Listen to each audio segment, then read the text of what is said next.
Latest chika, Donnie Pangilinan sa pagpili kay Belle bilang GF. It's God's gift.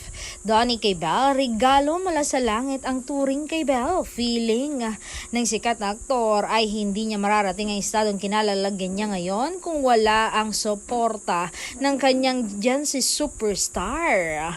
Anya ang kanyang pinakamamahal na GF.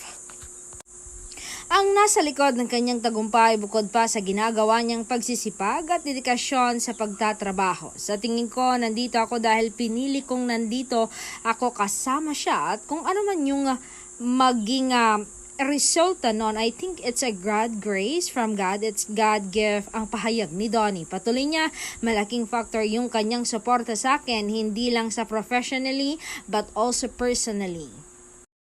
Naiintindihan ko yung mas malalim na rason of having a GF. Dagdag ni Donnie, turning 7 na ang magkasintahan sa darating na buwan-buwan. Pero hindi natin alam